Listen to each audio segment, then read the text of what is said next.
وربما كان سوسيداد أكثر سوءا على مستوى الحظ من ريال مدريد بعد أن أضاع الفريقان الكثير من فرص الشوط الأول.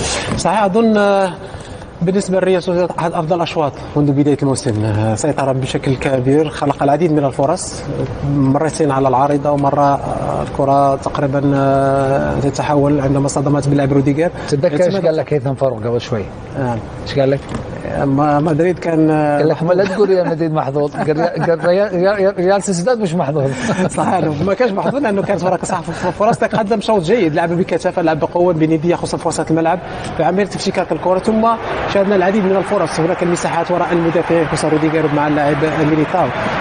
الشيء الجيد آخر هو أنه دائما فريق ريال سوسيداد اعتمد اكثر شيء على التسديد، وفي المرتدات دائما كان سريع، خصوصا لاعب صديق ولاعب بيكر يمكن اتاحت العديد من الفرص. هنا المحاوله الاولى اللاعب سوسيتش تسديده قويه صاروخ محظوظ، لم يكن محظوظ لانه كانت طارق الجامع في عزه افضل ايام حياته. صح، من ثم جاءت فرص فقير ريال مدريد. محمد افتقد بعض الشيء اللي دائما الجهه اليسرى هي اللي كانت اكثر، يعني عندما كان مبابي يلعب كقلب بالهجوم كانت رقابه جيده، خصوصا من نايف اكرد قدم شوط جيد اليوم، لكن عندما تحول الجهه اليسرى اصبح اخطر، عندما اصبح الجهه اليسرى في مراوغه اللاعب ارامبورو. هذه فرصه ثانيه فرص كثيره. هناك عدم تركيز كذلك للاعبين، عدم دقه التركيز خصوصا لاعب بيكر هنا، لكن العموم شوط جيد، شاهد العديد من الفرص، شاهدنا سرعه، شاهدنا نسق عالي جدا.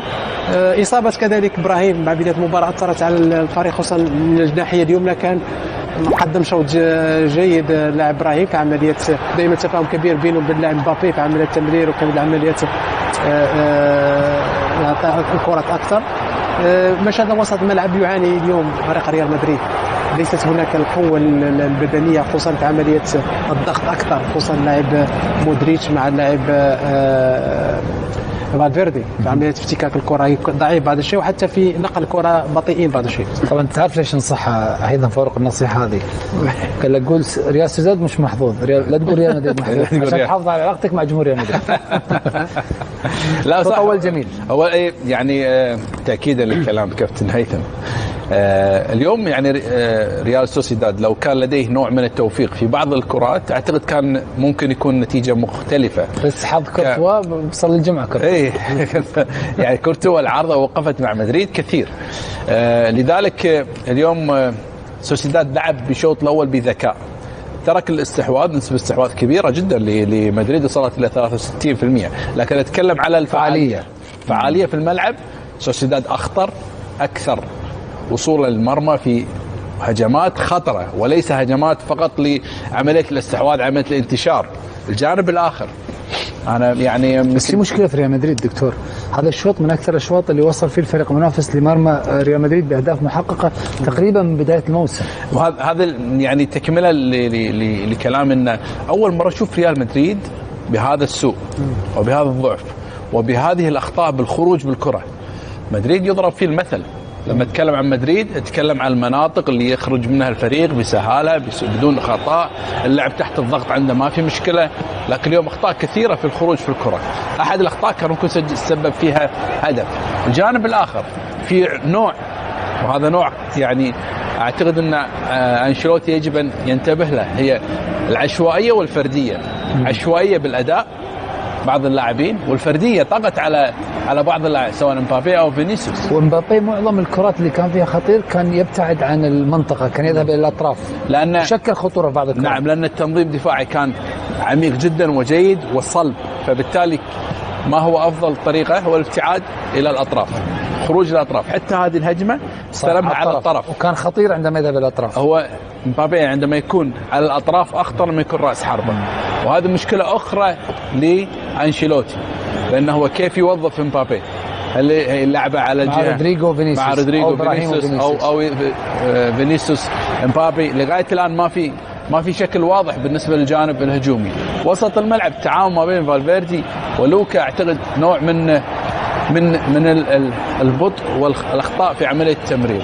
لكن بصوره عامه مدريد يعني وان كان بهذا الشكل ممكن كره ثابته يفوز، وهذا طبيعي جدا لان مدريد دائما جاته فرصه محققه لكره لوكا مودريتش طبعا لوكا مودريتش والكره سجل مثلها بالضبط مع منتخب كرواتيا. نعم والكره هذه ايضا اوديجار اعتقد ارتقى وكانت هناك في رده فعل ممتازه من حارس المرمى. لكن لغايه الان الفريق لما تكلم عن مدريد تكلم عن شكل مختلف، شخصيه واضحه جدا في الجانب الهجومي حلوه، ذكرتنا برونالدينيو.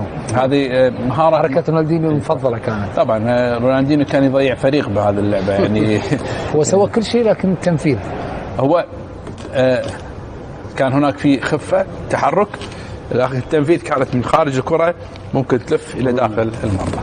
بس كل الفرص الاربعه لكليان كانت من الاطراف ولا كلها من الاطراف تقريبا من لان فريق سوسيداد تنظيمه رائع جدا في عمق الملعب، اتجه الى الاطراف لان الاطراف دائما تكون هناك واحد اثنين ومساحات، وهذا ما يتطلبه طبعا مبابي في عمليه خروجه الى خارج الملعب لاستلام الكره ودخوله الى عمق الملعب. عنده اختيارات كثيره جدا سواء تسديد تمرير حتى وسط الملعب طارق سيء من اختراقات بسرعه يوصل ريال سوسيداد الى الظروف اليوم مهيئة، وهو يلاقي واحد من الفرق القوية في واحد من أصعب ملاعب الدوري الإسباني.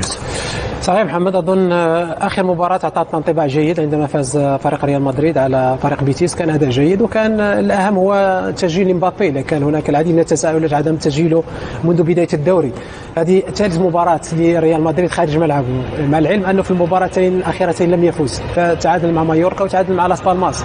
هو مطالب الآن بالفوز، مطالب بتحقيق نتيجة إيجابية، ومطالب كذلك الإبقاء على فارق النقاط أو أقل شيء تقليص فارق النقاط بينه وبين برشلونة إلى غاية غدا ومعرفة ماذا سيعمل فريق برشلونة. الأهم من المباراة اليوم محمد هو تواجد لاعبين أولادنا المغربيين. فليك يرفض فكرة ثأر برشلونة من جيرونا.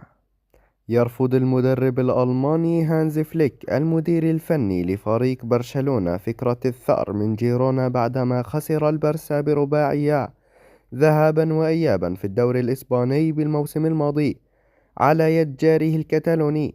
ويستعد برشلونة لمواجهة جيرونا في الجولة الخامسة من الليغا في ملعب مونتيليفو في الوقت الذي يملك فيه بارسا فليك سجلا مميزا هذا الموسم بتحقيق الانتصار في أول 4 جولات. وقال فليك في تصريحات بالمؤتمر الصحفي على هامش اللقاء: لا ننظر إلى الماضي كلما مر لم بعد يهمنا، نضع كامل تركيزنا على الموسم الحالي، نقدم عملا جيدا، ولكن ينبغي أن نكون في أفضل حالاتنا دفاعية لكي نحقق الفوز. وأضاف المدرب: مواجهة جيرونا مثل مباريات دوري الأبطال، وعن نفسي أتطلع للانتصار بها، وأعتبرها اختبارا جيدا قبل بداية المنافسة في الشامبيونز ليج.